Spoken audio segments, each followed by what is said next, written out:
할렐루야.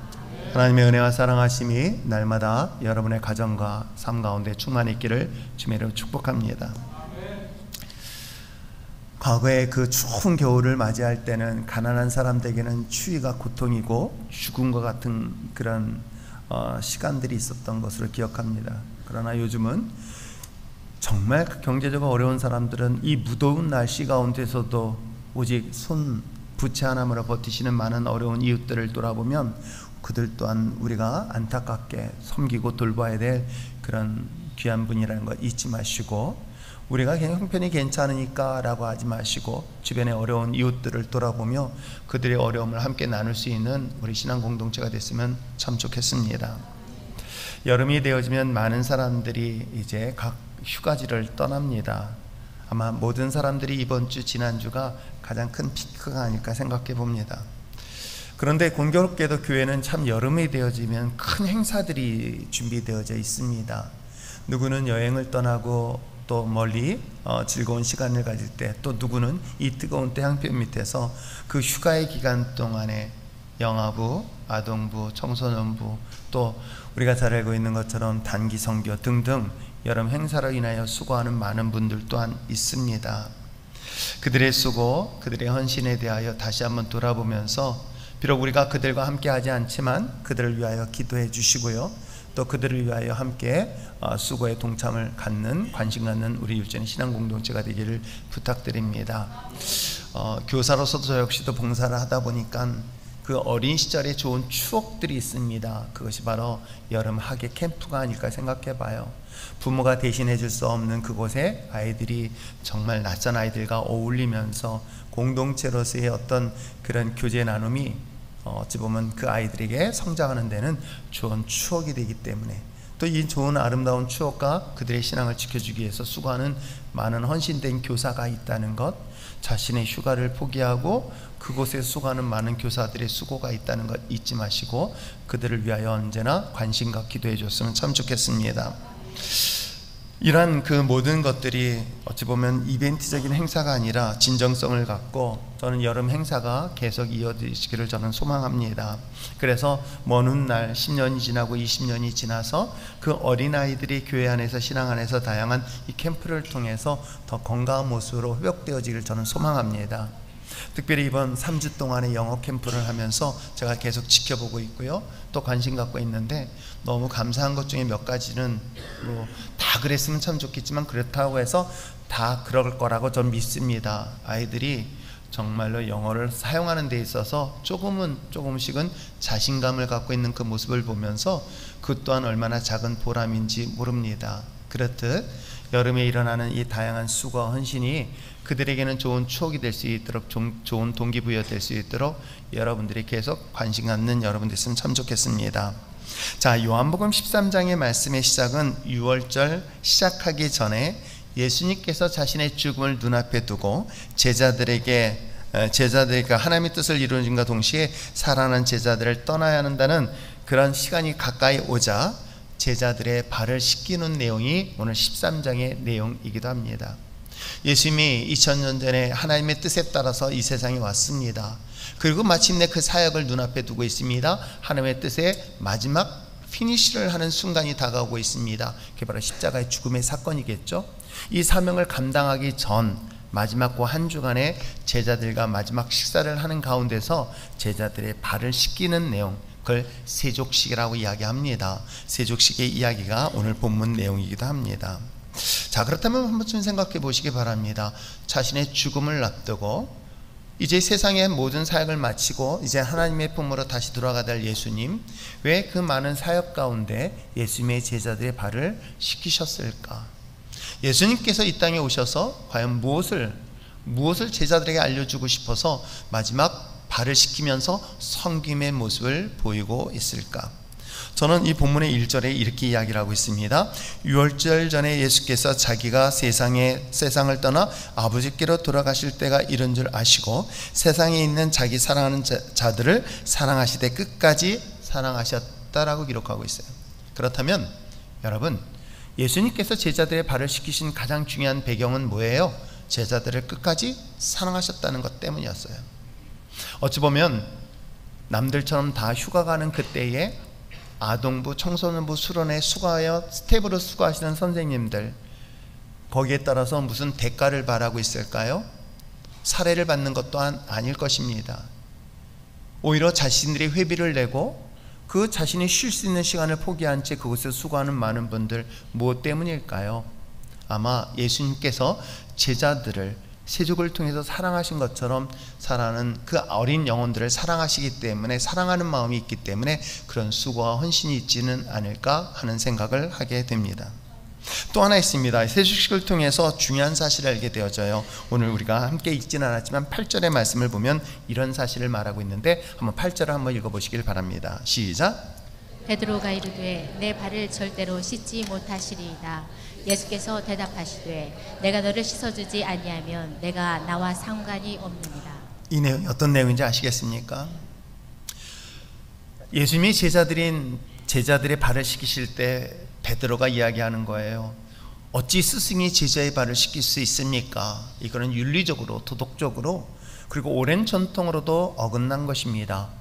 아랫사람이 윗사람의 발을 씻길 수는 있어도 윗사람이 아랫사람의 발을 씻기는 것은 용납할 수 없습니다 라는 내용인 거예요. 그것은 지금까지 지켜왔던 전통상 이거는 무례한 것입니다 라고 베드로가 강력하게 거절을 해요. 그때 예수님이 뭐라고 말씀하셨습니까? 내가 너의 발을 씻기지 않는다는 것은 더 이상 너와 나와 관계가 없다라고 얘기를 하는 거예요. 그렇습니다. 예수님의 제자들의 발을 씻기신 것은 가장 중요한 이 섬김은 무엇 때문인가? 관계 때문인 거예요. 아내가 남편을 섬기고 남편이 아내를 섬기는 것도 관계 때문이잖아요. 관계가 깨어지면 어떤 일들이 일어나는 줄 아십니까? 섬기는 것이 불편하게 느껴집니다. 어찌 보면 부모가 자녀를 위하여 그 땀 흘리면서 음식을 준비합니다. 정성을 다하여 준비합니다. 특히 무더운 여름철에 제가 요즘 아내한테 미안한 것은, 성경 공부를 끝내 공부할 때는 오전에는 성경 공부팀들하고 밥을 먹지만 요즘은 세 끼를 밥을 해주는 것 같은 느낌이 드니까 얼마나 눈치 보이고 민망한 줄 몰라요. 아침 식사는 그래서 간단히 먹자. 그래도 누룽밥을 해줘요. 야구르죠? 그랬더니 점심때는 또 만찬을 해줘요. 이 더운 날씨에 그 뜨거운 음식을 만드는 거 쉽지 않은데, 그러니까 저녁에는 간단하게 하자라고 했더니 고기를 구워줘요. 아니, 그건 아니구나. 그건 내가 먹고 싶은 거구나. 여러분, 아내가 이 더운 날씨에 음식을 준비하는 것, 요즘 그래서 제가 눈치 보면서 먹어요. 혹시 이게 며칠은 괜찮지만 계속되면은 나가서 먹으라는 소리 할까 봐서 겁이 나고 있습니다. 그런데 여러분 어떻습니까? 아내와 저와의 관계 때문이잖아요. 제 아내가 저하고 관계없다면 저한테 그 뜨거운 날씨 가운데 음식을 해줄 이유는 없겠죠. 섬김이라는 건, 예수님이 제자들의 발을 씻기신다는 것은 관계 때문이라는 걸 얘기하고 있는 거예요. 누군가를 섬긴다는 것은 그 사람과 나의 관계가 이루어지고 있다라고 이해하시면 될까요? 맞습니다. 그래서 혹시라도 부부관계를 멀리하고 싶으면 관계를 끊는 방법 중에 하나는 뭐예요? 섬김을 끊어보세요. 그러나 그러지 않길 부탁드립니다. 최소한 이 섬김은, 내가 아내를 섬기고 남편을 섬기는 것은 이 관계를 계속 유지하겠다라는 의미가 오늘 성경을 통해서 우리에게 이야기를 하고 있습니다. 더 중요한 사실이 하나 있습니다. 14절 얘기를 하고 있어요. 자, 14절 또 한번 읽어볼까요? 시작. 내가 주와 또는 선생이 되어 너희 발을 씻었으니 너희도 서로 발을 씻어주는 것이 옳다는 거예요. 섬기는 것이 옳다라고 얘기하고 있는 거예요. 맞다라고 얘기하는 거예요. 특히 우리나라의 교육 문화 속에서 가장 큰, 그래서 저도 이 문화를 별로 좋아하지 않습니다. 그래서 이번에 버클리에 있는 학생들을 불러와서 우리 아이들하고도 그러니까 영어를 이야기하면서 교육받고 싶은 것 중에 하나는, 너 생각은 이야기를 하게 하고 싶었던 거예요. 우리는 어려서부터 이것이 맞다? 틀리다를 가지고 배웠어요. 이것이 맞고 이것은 틀리다. 다르다는 것을 배우지 못했기 때문에 우리는 대화가 잘 안 되는 거예요. 우리 다은이와 다은이의 신랑이 오늘 처음 왔습니다. 이제 결혼을 곧 눈앞에 두고 있습니다. 처음에는 둘이 정말 친하게 잘 지내고 사랑스럽게 지내다가 결혼하고 났더니 너무 다르다는 거예요. 달린 것이 틀리다고 생각하기 때문에 싸우는 거예요. 우리는 계속 옳고 그름에 대한 문제 때문에 갈등이 있는 거 아닐까요? 내가 하는 건 맞고 너 하는 건 틀려. 내가 하는 게 틀리고 너가 하는 게 맞아. 이것 때문에 우리는 갈등을 하잖아요. 부부 사이의 대부분의 경우도 나는 생각할 때 이게 맞는데 당신 이 생각이 잘못된 거야 라고 틀림에 대한 것 가지고 지적을 하지 다른 것 때문에 싸우지는 않습니다. 사람과의 모든 관계도 마찬가지인 거예요. 그런데 놀랍게도 예수님은 이와 같이 얘기하실 거예요.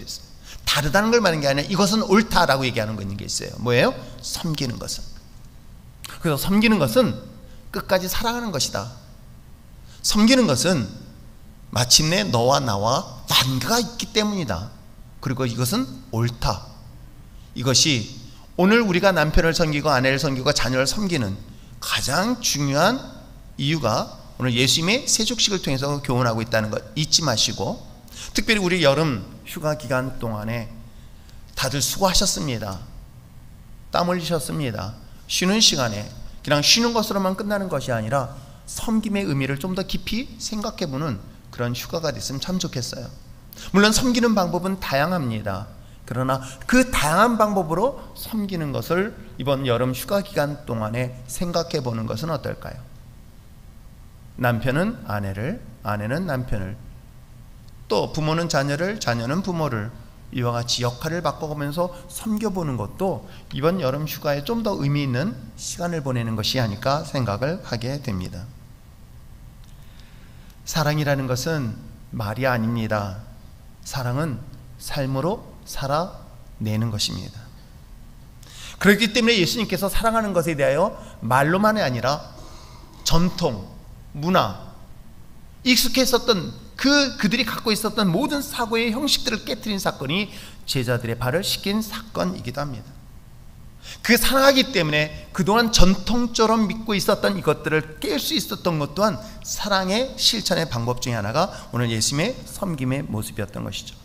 그래서 삶의 실천은 결국 섬기는 것, 나누는 삶이라는 것, 우리 그리스도인으로서는 잊지 마시기를 부탁드립니다.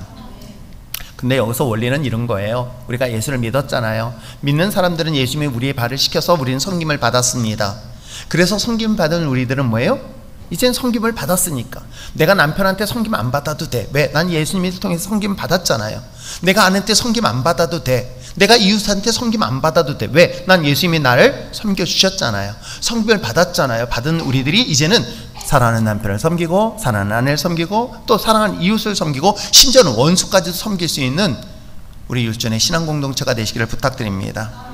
자, 전 여름 행사를 준비하면서 전 교인들이 함께 이 동참하는 것이 있었으면 좋겠다. 이것도 또 다른 섬김의 모습이다.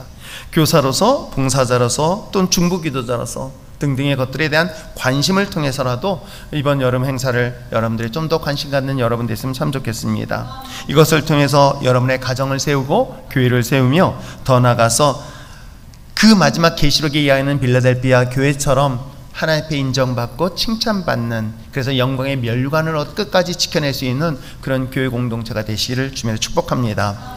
자, 그렇다면 무더운 여름을 보내면서 예수 그리스도를 따르는 그리스도인으로서 섬김이라는 이 단어를, 의미를 한 번쯤은 발견했으면 좋겠습니다. 제 두 가지 관점에서 이야기를 하고 싶어요. 섬김은 구원이다. 즉 섬김은 구원받은 자의 삶의 증거이다. 구원받았다고 한다면 당연히 섬기는 삶을 살게 되어진다. 이거는 분리될 수 없는 것입니다. 섬기는 삶과 구원받은 자의 삶, 예수 믿는 사람과 섬김의 삶은 분리될 수가 없는 것입니다. 그러므로 믿는 사람이다, 구원받은 사람이다, 그리스도인이다라고 한다면 그 사람의 삶의 모습을 잘 보세요. 잘 섬기는가? 아, 잘 섬기는구나, 섬기는 사람이구나 라고 한다면 그 사람은 곧 구원받은 삶의 모습이다. 이렇게 이해하시면 크게 틀리지 않을 것입니다. 우리가 예수 믿는 사람들이 간혹 사람들한테 손가락질 당하고 무시를 당하고 조롱을 당하며 기독교가 아닌 개독교라는 그런 모욕적인 말을 듣는 이유가 뭐 때문일까요? 만약에 정말 잘 섬긴다면, 섬기는 모습을 보이고 있다고 한다면 이게 문제가 되지 않을 거예요. 근데 이 섬기지 못하는 모습 때문에 그들은 예수에 대한 사랑을 얘기하고 복음을 말하면서 이율배반적인 삶의 모습을 보이기 때문에 예수 믿지 않는 사람들이 손가락질하는 것이죠. 지적합니다. 그러나 한 가지 확실한 사실은 진짜 예수 믿는 사람, 제가 여기서 진짜라고 얘기하는 거예요. 진짜 그리스도인, 교회에 다니는 사람들을 말하는 게 아니에요. 진짜 기독교인, 진짜 예수 믿는 사람들, 이 사람들은 누군가를 섬기면서 오는 기쁨과 즐거움을 충분히 삶에서 나타내 보이고 있음을 잊지 마시길 부탁드립니다. 예수님께서 하나님의 뜻에 따라 세상에 보내셨습니다. 그리고 마침내 세상을 떠나시는 순간이 다가왔습니다. 무엇 때문에 세상에 육신의 몸을 가지고 이 세상에 오셨을까요? 즉 예수님이 이 세상에 육신의 몸으로 오신 이유가 있을 것이며 목적이 있지 않을까요? 그것은 마치 우리도 세상 속에 태어났습니다. 본인의 뜻과 상관없다라고 하지만 분명하게 저 역시도 마찬가지인 거예요. 내가 세상에 보냈는데 먹고 살기 위한 목적을 가지고 살려고 이 세상에 보내졌다고 전 생각하지 않았어요. 단순히 먹고 살기 위한 그 삶의 목적이 나의 삶이라면 짐승과 다를 것이 무엇이 있겠습니까? 나를 보내신 목적, 나를 세상 가운데 태어난 목적, 내 삶의 목적을 발견한다면요, 그것처럼 가치 있는 인생을 살아가는데 큰 동기부여가 된다는 걸 여러분 아십니까? 그렇듯 예수님께서도 이 땅에 오실 때 분명한 이유와 목적이 있었던 것이에요. 우리가 이 본문과 유사한 내용으로서 예수님이 오신 것에 대한 이야기는 마가복음 10장 45절에 기록되어져 있습니다. 여기에 예수님께서 이 땅에 오신 목적을 분명히 또한 소개를 하고 있는데, 자, 마가복음 10장 45절 읽겠습니다. 시작. 인자가 온 것은 섬김을 받으려고 함이 아니라 도리어 섬기려 하고 자기의 목숨을 많은 사람의 대속물로 주려 함이니라. 자, 여기 45절의 말씀을 잘 주목해 보세요. 예수님이 이 땅에 뭐 때문에 오셨다? 섬기려고 오셨다는 거예요. 근데 섬기는 것은 어떻게 섬겼다? 자신의 생명을 통하여 많은 생명을 대속물로 주게 한 것이다. 그 말은 뭐냐면 자기의 생명을 통해서 수많은 죽어가는 생명을 살리기 위함이다. 이걸 또 다른 기독교적 용어의 표현이라면 구원인 거예요. 마치 죽어가는 사람의 심장, 이제는 이 사람의 심장이 곧 멈추게 되어 있어요. 심장을 이식하지 않으면 도저히 이 사람이 살 수 없을 때에 나의 심장을 뜯어서 그 사람에게 전달해 줬습니다. 이식 수술했습니다. 그럼 이 사람은 어떤 일이 일어나요? 나는 비록 죽지만 내 심장을 통해서 이식받은 이 사람은 생명을 살릴 수 있습니다. 이 얘기를 하고 있는 거예요. 예수님이 이 땅에 오신 것은 섬김을 받기 위해서 오신 것이 아니다. 섬기기 위해서 이 땅에 왔다. 근데 그 섬김은 뭐였느냐? 다른 사람의 생명을 살리기 위함이다. 그 살리기 위함이 바로 우리가 성경에서 기독교적인 관점에서 얘기한다면 그게 바로 구원이라고 이야기를 한 거예요.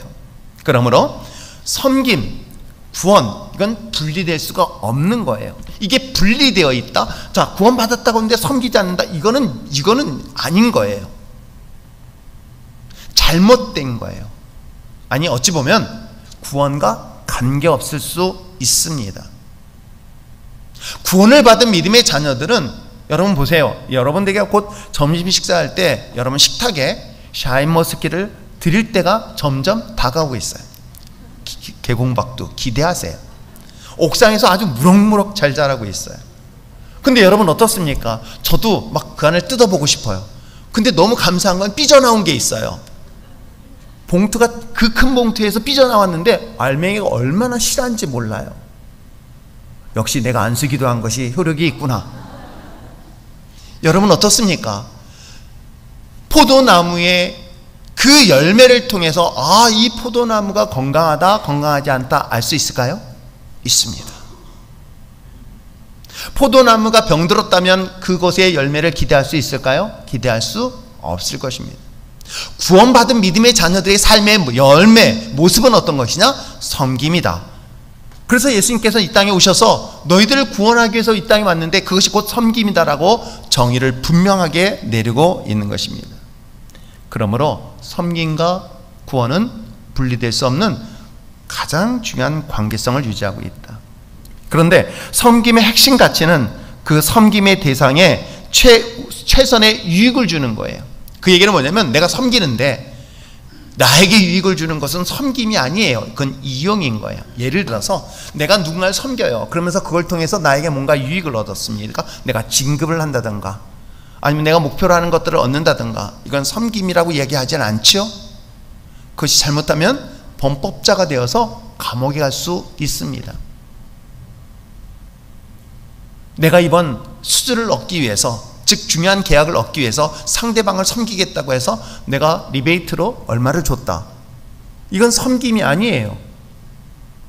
이걸 섬김이라고 정의 내리는 경우는 없을 것입니다.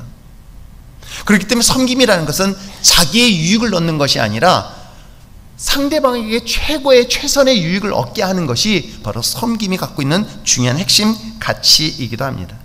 그러면 예수님께서 모든 사람들을 섬기는 방법으로서 자신의 생명을 제공하였고, 그 생명을 통하여 또 다른 죽어가는 영혼들을 살리는 것, 이것이 바로 예수님이 보였던 그 섬김의 가장 본질적인 모습이기도 합니다.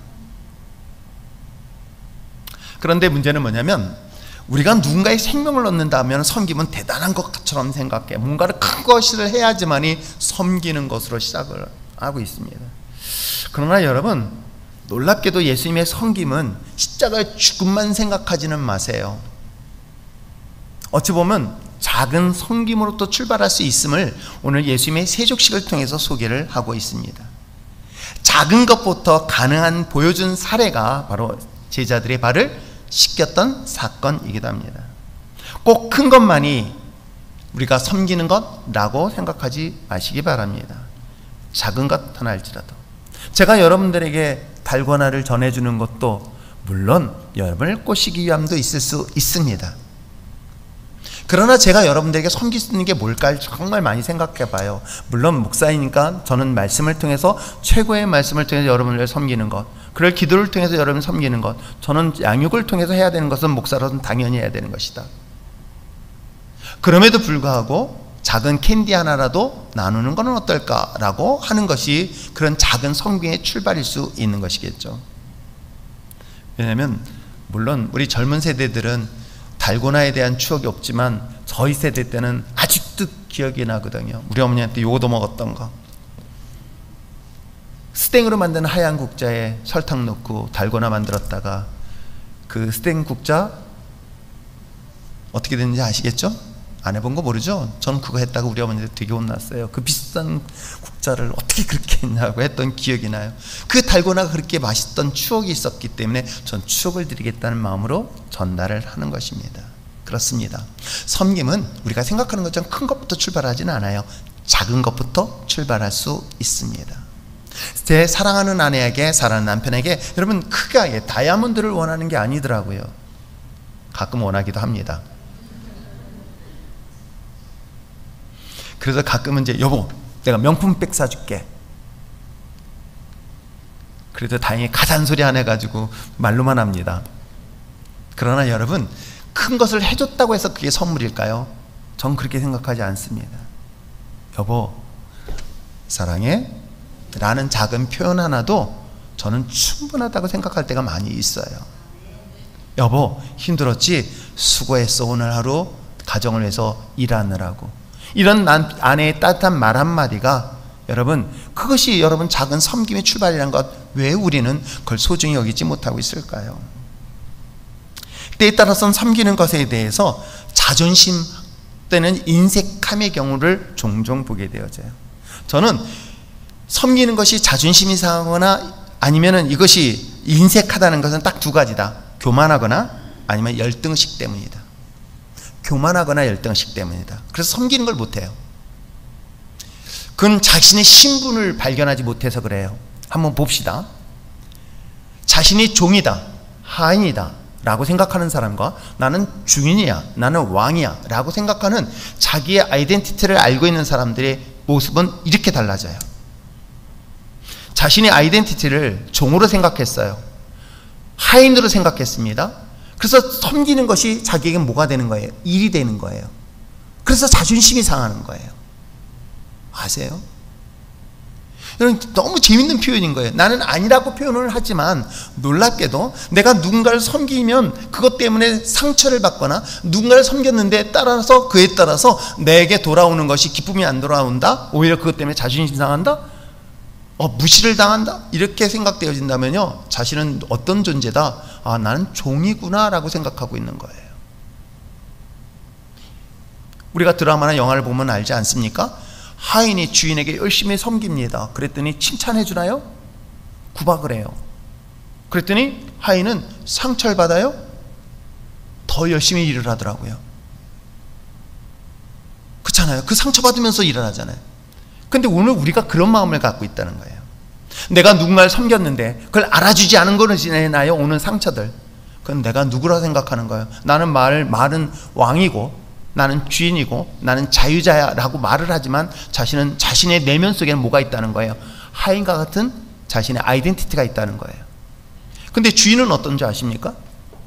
왕은 어떤지 아십니까? 여러분, 섬기는 것에 대한 기쁨을 느껴요. 상대방이 아니라 내가 만족한다는 거예요. 즐거움을 느낀다는 거예요. 보람을 느낀다는 거예요. 가끔 뉴스에서 억만장자의 섬김에 대한 이야기를 듣습니다. 그 많은 재정들을 섬기면서 나눌 때 그 사람들은 상처받나요? 되게 프라이드를 가져요. 기쁨을 가지고요. 즐거움을 가지고 하는 것들을 봐요. 자신이 누구이기 때문에, 가진 자이기 때문에. 저는 우리 율전의 신앙의 공동체가 섬기는 것이 부끄러움이 아니라 섬기는 것이 오히려 더 기쁨을 줄 수 있는 우리 신앙 공동체가 됐으면 참 좋겠어요. 왜요? 우리는 종인이 아닙니다. 더 이상 하인이 아닙니다. 예수님을 통하여 우리는 주인 되었고 하나님의 자녀가 되었고요, 왕 같은 백성이 됐습니다. 내 아이덴티티가 원래가 그런 존재인 거예요. 그때 섬기는 것이 부끄러움이 아니에요. 섬기는 것이 과거에는 부끄러울 수 있었어요. 가진 것이 없었기 때문에. 그러나 작은 것 하나라도 내가 섬길 수 있는 그 기쁨이 나에게는 더 큰 기쁨으로 돌아온다는 것은 이유는 뭐 때문이다? 나는 왕 같은 제사장이기 때문이다. 구원받은 하나님의 자녀의 신분은 종이 아니란 하나님의 자녀이고 왕 같은 신분의 변화가 있다는 것 잊지 마시기를 부탁드립니다. 그래서 섬김의 모습을 통해서 자신을 점검해 볼 수 있습니다. 섬김의 모습을 통해서. 목회자는 마찬가지예요. 목회자의 세상도 마찬가지인 거예요. 제가 직분을 맡고 이 일을 감당할 때 그 섬김이라는 자리에 기쁜 마음으로 하는 거예요. 남들보다 그 자리에서 스스로가 낮춰져서 섬길 수 있었던 것은 전 제 자신이, 상대방이 나를 아무리 조롱하고 무시한다 하더라도 난 뭐예요? 나는 왕같은 제사장이에요. 족속인 거예요. 하나님의 자녀인 거예요. 그래서 내가 섬기고 상대방이 날 무시한다 하더라도 상처받지 않아요. 상처받을 이유도 없고요. 그것은 뭐 때문이다? 나의 아이덴티티는 나는 더 이상 하인이 아니다. 저는 우리 율전의 신앙 공동체가 이런 건강한 신앙의 공동체가 됐으면 좋겠어요. 내가 섬김으로 인하여 그 어떤 결과를 가져다 주지 못하고 내가 만족함을 가져다 주지 못한다 할지라도 그럼에도 불구하고 나는 왕이기 때문에 섬길 수 있는 여유로움이 우리 그리스도 안에서 풍성하게 있기를 저는 주님의 이름으로 축복합니다. 그러므로 구원받은 하나님의 자녀에게서의 궁극적인 섬김의 삶은 곧 그것이 구원의 열매라는 것 잊지 마시기를 부탁드립니다. 또 하나 있습니다. 마지막으로 볼 수 있는 것은 섬김은 또 다른 섬김을 나누게 된다는 거예요. 내가 섬김을 통하여 구원받은 믿음의 자녀의 삶이라고 한다면 놀랍게도 이것이 그리스도인의 삶이라고, 이게 제자의 삶이라고 이야기를 하고 있는 거예요. 삶을 살아보니까 이런 것 같아요. 선을 심으면 선이 나와요. 악을 심으면 악을 나오게 되어 있습니다. 물론 선을 대하였는데 악으로 대하는 경우가 있어요. 개념치 마시기를 바랍니다. 내 인생 가운데 선을 뿌리고 선을 심으면 선이 나에게 돌아오게 되어지는 것은 그것은 마치 인과응보의 원리와 똑같습니다. 그렇다면 여러분 어떨까요? 섬김은 놀랍게도 그 엄청난 영향력이 있다는 것 잊지 마시기를 바랍니다. 물론 누군가가 다들 그런 얘기해요. 난 섬김을 받고 싶다. 남편으로부터 섬김 받고 싶고 아내로부터 섬김 받고 싶다 라고 얘기를 합니다. 그러나 제가 말씀드렸죠, 그건 열등의식인 거예요. 자신이 갖지 못했기 때문에. 여러분 생각해 보세요. 하인과 주인의 입장에서는 하인은 섬김을 받아보지 못하고 섬길 수가 없기 때문에 어떻게 해요? 섬김을 받고 싶을까요? 당연히 받고 싶어 해요. 주인은 평소에 섬김을 받고 있는데 뭘 또 섬김을 받고 싶어 하겠어요? 이 차이는 여러분 굉장히 큽니다. 근데 이것이, 이 섬김은 놀랍게도 자기 한 사람으로만 제한되지 않아요. 이게 국한되지 않습니다. 이것이 뛰어넘어서 누군가에게 그 영향력을 미치고 있다는 것 여러분 아십니까? 남편이 아내를 섬기고 아내가 남편을 섬기는 것, 그 영향력은 자녀가 그 사실을 보고 자라요. 자녀들 또한 아버지가 아내를 섬기고 또한 엄마가 남편을 섬긴 그 모습을 통해서 자녀들도 그것을 그대로 학습되어진다는 것 여러분 아십니까? 그래서 선을 나누면, 선을 심으면 선을 나누면 선이 돌아오게 되어 있습니다. 오늘 본문을 통해서 우리가 한 번쯤 깊이 생각해 보아야 될 내용을 한번 좀 봅시다. 뭐냐면 예수님께서 이 본문의 세족식은 식사 중에 일어나는 거예요. 식사를 끝내놓거나 아니면 식사하기 전에 세족식을 한 게 아니에요. 식사를 하시다 말고 예수님께서는 제자들을 바라보시더니 발을 씻기세요. 옛날에 이 본문을 말씀에 묵상해서 봤더니 우리 어머니 같았으면 혼났을 거예요. 밥 먹다 딴짓한다고. 그렇지 않나요? 옛날에 밥 먹다가 이렇게 딴짓하면은 그런 얘기 있잖아요. 똑같은 거예요. 예수님 밥 먹다 말고 갑자기 제자들의 발을 보더니 발을 씻기시고 있는 거예요. 야, 이거 진짜 다행히 예수님의 아버님이 그 자리에 안 계셔서 그런가? 참 이 말을 해석하기에 참 난센스인 거예요. 이거 어떻게 해석해야 될까? 이걸 왜 이 본문을 통해서 얘기할까? 그게 3절과 4절이에요. 한번 볼까요? 13장 3절과 4절 한번 읽어보시길 바랍니다. 시작. 모든 것을 자기 손에 맡기신 것과 또 자기가 하나님께로부터 오셨다가 하나님께로 돌아가실 걸 아시고 저녁 잡수던 자리에서 일어나 겉옷을 벗고 수건을 가져다가 허리에 두르시고 이 내용에서 식사를 끝내고가 아니에요. 이건 ING 상태인 거예요. 아세요? 지금 식사를 하시는 중인데 예수님께서 자신의 이 세상 가운데 보내신 것에 대한 이야기를 듣고 알고 있었던 거예요. 왜 내가 이 세상에 와야 되는지를 알고 있었던 거예요. 그러면서 제자들을 바라봤더니 예수님이 어떤 마음이 있어서 어떤 감독이 있어서 알 수는 없지만 성경에 말씀하고 있지는 않지만 어디든 식사 중에 갑자기 일어나셔서 제자들의 발을 씻기시는 내용이 본문 내용인 거예요. 그러면 여러분 한번 좀 생각해 봅시다. 우리의 문화와 유대인들의 전통적 문화를 좀 더 비교해 보면 그들의 문화는 이게 얼마나 충격적인 일인지 알 수 있습니다. 유대는 전통적으로 지켜야 될 것들 중에 하나가 예배 제사법이에요. 제사법 중에서 가장 중요한 것은 정결 예식인 거예요. 그것은 우리나라도 이 문화를 충분히 이해할 수 있을 거예요. 왜냐면 물론 세대 차이가 느껴서 잘 모를 수 있지만 저는 제 어렸었을 때 제 할머니가 저 손자인 외아들인 저 아들을, 이 늦게 난 늦둥이 아들을 너무 귀하게 잘 성장하고 건강하게 성장했으면 좋겠다고 해서요 잊지도 못해요. 옛날 겨울은 더 추웠잖아요. 우리 어머니 하신 말씀이 갑자기 떠오르는 게 뭐냐면 옛날에는 귀신도 많았다, 6.25 전에는. 근데 6.25 끝나고 난 귀신도 다 죽었대더라 라고 얘기를 하시더라고요. 근데 옛날에는 겨울이 더 추웠어요. 진짜로 추웠던 것 같아요. 근데 어떻게 하신지 아십니까? 물 따뜻하게 데펴서 목욕했어요? 아니에요. 찬물 받아가지고요 목욕을 하시는 거예요. 그것도 한밤중에. 그리고 뭐예요? 뒤로 나가셔서 정한수를 떠놓고 누군가에게 그렇게 비나이다를 했어를 저는 어렸을 때 들었어요. 정말 정성이 많이 필요했던 것 같아요. 근데 그렇게 기도하기 전에 뭐 하시나요? 정결 예식을 했어요. 근데 놀랍게도 이 오리지널이 어디에 있어요? 성경에 있어요. 성경에서는 이미 오랫동안 그들이 하나님 앞에 제사를 드리기 위해서는 정결 예식을 가장 중요한 예식 중에 하나로 봤어요. 그래서 하나님의 성막에 들어가 보면은 번제단이라는 것이 있습니다. 제단에 제물을 드려요. 그리고 난 다음에 이제 드디어 하나님이 거하시는 성소라는 곳에 들어가는데 성소 문 앞에 있는 게 하나 있어요. 그게 뭔지 아십니까? 물두멍이라는 것이 있어요. 그건 뭐냐면 깨끗이 씻고 씻은 다음에 옷을 새로 갈아입고 어디로 들어가요? 성소 안에 들어가는 거예요. 그래서 성소 안에 들어가기 위해서는 반드시 정결 예식을 하게 돼 있어요. 이것을 모토로 해서 각 가정의 문 앞에는 뭐가 있느냐? 바로 외부인들이 들어왔을 때 그를 깨끗이 씻길 수 있는 방법 중에 하나가 뭐예요? 발을 씻기기 위해서 항아리를 갖다 놓은 거예요.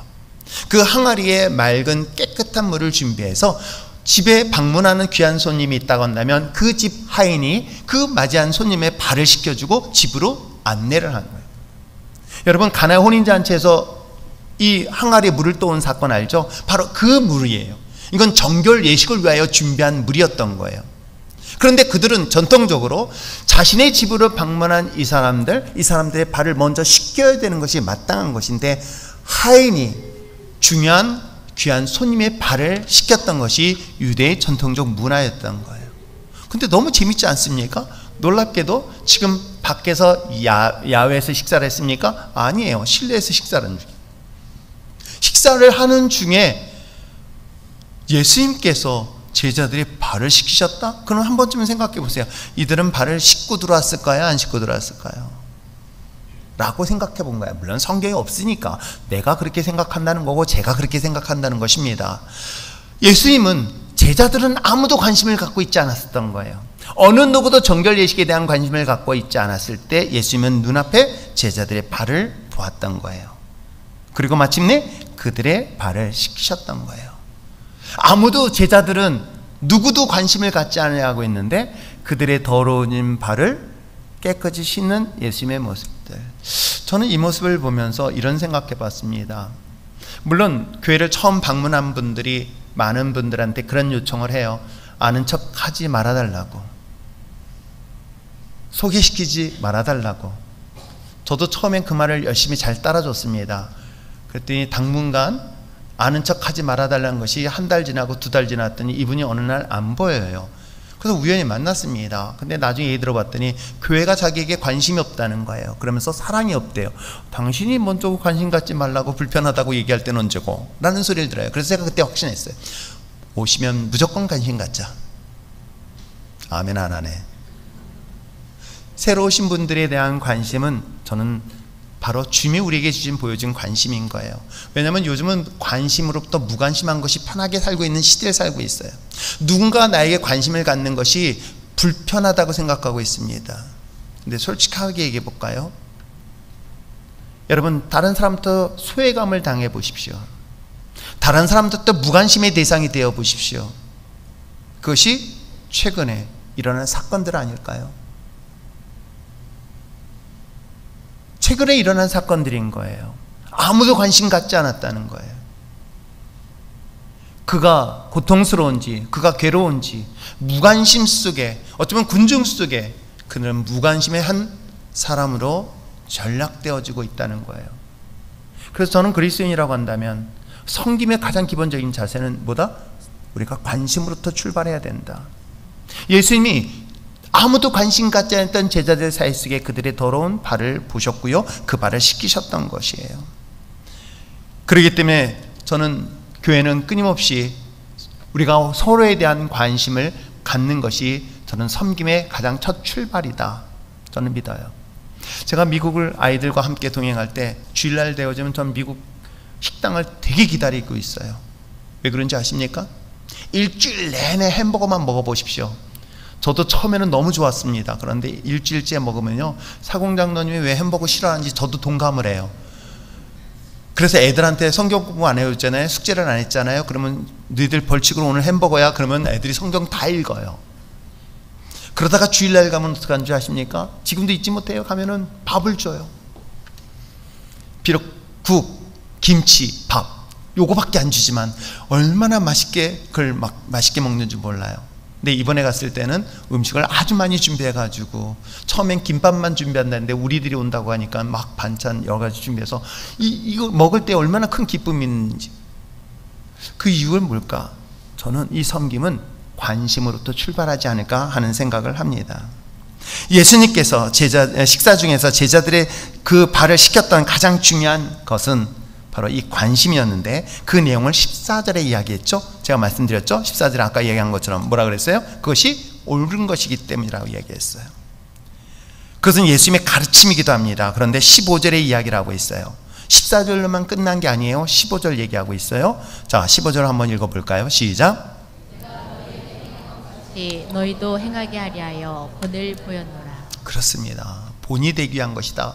예수님의 성빈에 대한 본 관심을 가졌죠. 그래서 발을 씻겨줬어요. 그처럼 너희들도 그와 같이 따르라 라고 얘기하고 있는 거예요. 최소한 우리가 예수 믿는 사람이라고 한다면 우리 주변에 예수 믿지 않는 남편, 아내, 가족들이 있을 것이에요. 여러분, 그들을 적으로 보지 마십시오. 그들을 원수로 보지 마십시오. 그들을 섬김의 대상으로 보시기를 바랍니다. 왜요? 그랬더니 남편이 날 섬겼으면 좋겠다? 아니에요. 우리는 이미 예수님을 통하여 우리는 성경을 받았잖아요. 예수님이 친히 본이 보여주셨잖아요. 그 본을 받은 우리들은 어떻게 합니까? 이제는 그들을 향하여 먼저 다가와서 섬겨 주십시오. 그것이 바로 그리스도인 삶이요, 그게 제자의 삶인 것입니다. 왜요? 제자라는 것은 스승을 본받는 거예요. 스승을 따르는 자의 삶을 말하고 있는 것입니다. 예수님의 가르침에 그 섬김의 모습의 본을 보여주셨던 것처럼 제자 또한 마찬가지로 스승의 모습을 따라가는 것은 당연한 것이고 마땅한 것 아닐까요? 제자라는 것은 스승의 가르침에 삶을 살아내는 것을 말하고 있는 것입니다. 예수님의 섬김, 마땅히 제자들 또한 그와 같은 모습을 따르는 것이 당연한 것이겠죠.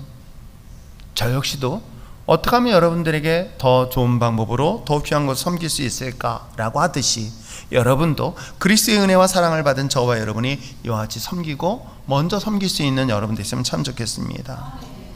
그 섬기는 방법은 물론 여러 가지가 있어요. 제가 얘기했잖아요. 큰 것부터 시작해서 작은 것도 있습니다. 저는 큰 것은 뭘까 했더니 용서라는 단어가 생각나요. 왜냐하면 사실은 이 본문은 너의 허물과 죄를 용서하겠다는 정결 예식의 의미에서 출발하고 있기 때문에 그래요. 그래서 나는 내 죄와 허물을 주님께서 용서하셨으니까 사랑하는 남편, 사랑하는 아내, 사랑하는 믿지 않는 사람들의 그 모든 것들을 먼저 용서할 수 있는 여러분 되시길 부탁드립니다. 그것이 바로 섬김의 첫 번째인 거예요. 근데 이것이 사실은 쉽지가 않아요. 여러분, 내 마음에 상처를 주고 내게 아픔을 준 사람 용서한다는 게 쉬울까요? 쉽지 않아요. 그렇기 때문에 대부분의 사람들이 여기서 섬길 수 없는 것들을 경험할 때 여러분 그렇게 크고 위대한 거 생각하지 말고 작은 것으로 섬겨보시길 바랍니다. 얼마든지 섬길 수 있습니다. 그런데 왜 우리가 이런 제자의 삶을 살지 못하는 이유가 뭐 때문일까? 저는 삶의 주인이 누구인가를 알지 못하기 때문이다. 자신이 종인가 하인인가 아니면 자신이 주임이요 왕인가 이런 자신의 아이덴티티뿐만 아니라 자신이 갖고 있는 신분에 대한 문제뿐만 아니라 자신의 삶의 주인이 누구인가라는 것에 대한 정체성을 알지 못하기 때문이다. 자기 인생의 삶의 주인이 자기일 때는요, 놀랍게도요, 주임을 따르지 않습니다. 자신이 주인이기 때문에. 그것은 예수 믿지 않는 사람들의 대부분의 경우가 마찬가지일 거예요. 예수 믿지 않는 사람들은 돈이 주인이 될 수 있어요. 그래서 돈을 따르게 되어지게 되어 있습니다. 인생에서 권력이 주인이 된 사람들은 권력을 따르게 되어 있습니다. 여러분 생각해 보세요. 주인이라는 것은 어디든 간에 종과 주종의 관계라면 종은 주인을 따르잖아요. 근데 말은 안 했는데 내가 돈을 따르고 있다면 돈이 나에게 주인이 되는 거예요. 명예도 그 중에 하나일 것이고요, 쾌락도 그 중에 하나일 거예요. 쾌락이 나의 인생의 주인이 되어지면 자연스럽게 자신의 쾌락적 삶을 살게 되어 있는 거예요. 권력도 마찬가지 아닙니까? 그 모든 것의 삶의 주인이 그와 같은 형태로 이루어진 것과 동시에 또 다른 주인의 삶이 있으니 그것이 바로 하나님이요 예수 그리스도다. 이건 다른 문제인 거예요. 그 삶의 주인이 나냐 예수님이냐, 요것에 따라서 따르는 모양이 다르겠죠. 근데 예수님은 뭐라고 얘기했습니까? 예수님은 이 땅에 너희들을 구원하기 위해 했는데 그것이 섬기는 것이다. 그렇다면 주님의 모습처럼 이미 주님이 십자가를 통해 나를 구원받았던 믿음의 자녀라고 한다면 내가 내 삶의 주인은 내가 아니라 누구다? 예수 그리스도다. 그리스도의 삶을 따르는 것이 바로 제자의 삶이라는 것이겠죠. 이 삶을 살아내는 것이 이제는 이웃을 섬기고 연약한 자를 섬기고 심지어는 원수까지도 섬길 수 있는 것이 진짜 그리스도인 제자의 삶이다 라는 것들을 성경은 분명히 정의를 내리고 있는 것입니다. 그렇기 때문에 그리스도인들은 이기적일 수가 없는 거예요. 이기적이었던 저 같은 사람도 이타적인 사람으로 바뀌게 되어 있습니다. 섬기는 제자의 삶이라는 것은 때로는 기쁨과 보람과 만족함이 있습니다. 그런데 여러분, 이 섬김의 제자의 삶이라는 것은 때에 따라서는 핍박도 있습니다. 어려움도 당하고요, 무시도 당하고요, 내가 섬김을 통해서 오히려 고난을 받을 수 있습니다. 그런데 그것이 주님의 십자가의 길이었기 때문에 그 길을 따를 수가 있는 거예요. 그래서 성경은 좁은 문과 좁은 길을 따르라고 얘기하는 거예요. 좁은 문과 좁은 길은 곧 생명의 길이라고 분명히 얘기하고 있는 거예요. 뭐 때문에? 그게 바로 십자가의 길이기 때문에 그래요. 때에 따라서 섬기지 않으면 오히려 핍박을 안 받을 수 있어요. 내가 섬기지 않으면 모욕을 안 당할 수 있어요. 한번 좀 생각해 보세요. 우리가 집에서 성경 공부할 때도 우리가 남편을 위해서 칭찬해주라, 아내를 위해서 칭찬해주라. 그러면 평소에 칭찬을 안 했던 아내가 갑자기 여보 정말 당신 수고했어. 그러면 남편들은 대부분 긴장을 해. 그때부터 뭘 내게 필요할까? 뭘 잘못했어? 라고 먼저 생각을 한다는 거야. 그럴 때 퉁명스럽게 좀 부드럽게 여보 고마워 그렇게 칭찬해 이렇게 해주면은 이 부부 사이는 큰 문제가 없는데 너 뭐가 필요해? 라고 하면서 상대방의 그 칭찬의 말을 반대로 대하면 그렇게 칭찬하려고 노력했던 아내의 마음은 뭐예요? 와르르 무너져요. 그리고 다시 쓴뿌리 같은 미움이 훅 나와요. 여러분 그때 좁은 길을 생각해 보세요. 주임은 그런 가운데 핍박을 받았습니다. 그런 가운데 어려움을 당했습니다. 그런데도 불구하고 주임을 바라보면서 따르는 제자의 삶이라는 것은 이 고난 속에, 고통 속에, 시험 속에, 핍박 속에서도 주시는 기쁨과 평안을 분명히 누리게 될 줄 믿습니다. 그것을 통해서 하나님의 나라를 경험할 것이고 하나님의 놀라운 은혜를 받게 될 줄 믿습니다. 이번 여름에는 쉼이라는 주제로 시간을 보낼 때에 쉼과 동시에 어떤 환경과 상황 속에서도 섬김의 시간도 같이 갖는 여러분 됐으면 참 좋겠어요. 그래서 서로에게 있어서 여유로운 시간을 가지고 섬길 수 있는 것들이 무엇일까? 그것이 여러분의 가정 공동체 속에서, 교회 공동체 속에서 다양한 방법으로 작은 헌신과 섬김을 통해 하나님의 나라가 확장되는데 아름답게 쓰임받는 우리 귀한 공동체가 되시길 바랍니다. 자, 섬김은 구원받은 하나님의 자녀이기 때문이다. 섬김이라는 것은 하나님의 선택받은 제자이기 때문이다. 이 두 가지 사실을 꼭 기억하여서 하나님의 자녀답게 세상에서의 자녀의 그리스도인 참된 그리스도인답게 세상을 섬기며 나갈 수 있는 아름다운 공동체가 되시기를 주며 축복합니다.